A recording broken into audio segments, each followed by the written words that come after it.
So hi, I'm a councillor for Charleston Parish Council, and I also work with the gardening group here, the Charleston and surrounding areas gardening ecology group, and the Art Walk in Wakefield and the Art Exchange, which do a lot of work with nature. And with us we've got Jack Hemmingway, and we're here in the cemeteries, and we were just asking about Wakefield's work within the local cemeteries. Well, how is everything going with that, Jack?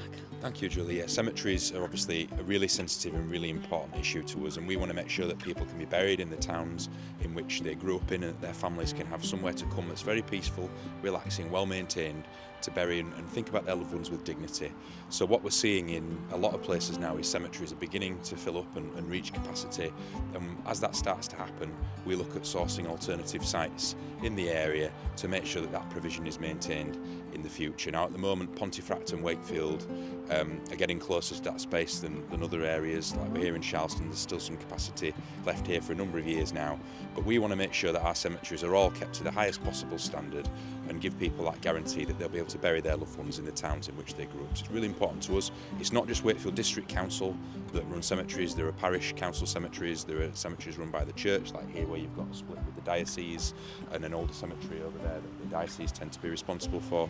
But generally speaking, we all work in partnership to do the best for bereaved families in Wakefield District. That's brilliant, thank you, Jack. Thank you. So Jack, we're outside one of the allotment areas in Featherstone, which is governed, I understand, by Wakefield District Council.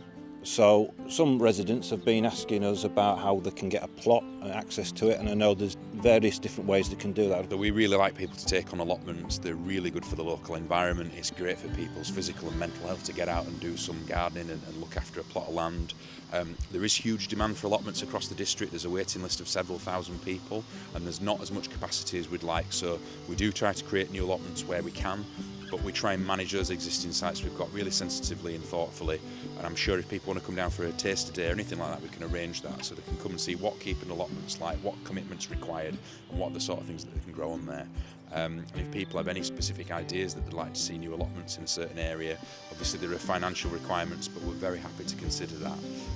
Allotments are great for the environment, they're great for schools, they're great for getting kids involved in nature for the first time, and we'd like to see more allotments across the Wakefield district. And actually in Charleston, they've got their own allotment through their own local parish, and that'll be another example for those residents though that can access the waiting list, I suppose. Yes, that's right. Yeah, so it's not just Wakefield District Council that run allotments, there are parish councils, there are other organisations that own allotments, there are also community groups working in this space looking at sort of mini allotments and whether you can subdivide plots into smaller, more manageable chunks. So it's not just the council, we tend to convene these sorts of things, but there are lots of options out there for people that might want to take on land to grow their own food.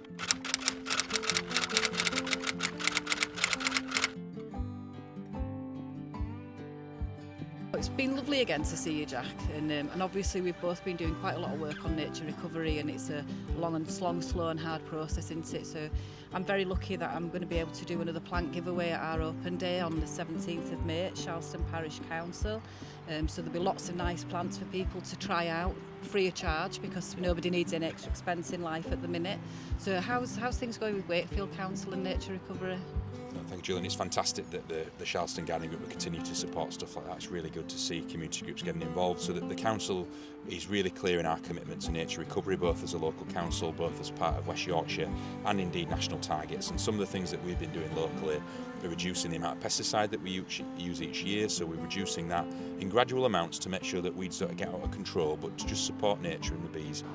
We put signage there to try and explain why we've left it. So we've got a campaign called Nature Isn't Neat, and we've put nature ecology signs there to explain we've not abandoned this site, we're actually just reducing the mowing to help insects, to help the nature in that area recover, and that's just one of a range of things we've been doing. I mean, we've planted more than 250,000 trees now as part of the White Rose Forest programme.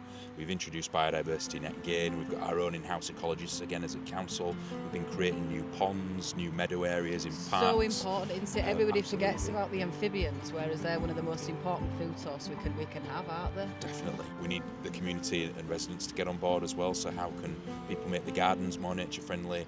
How can they be more sustainable and support nature in the purchases that they make? There's lots of different ways we do this, and another thing we do is a free tree giveaway. So we give away local native species, about 4,000 a year from council libraries, so people can plant a native tree in the garden and do their bit to help nature recover locally.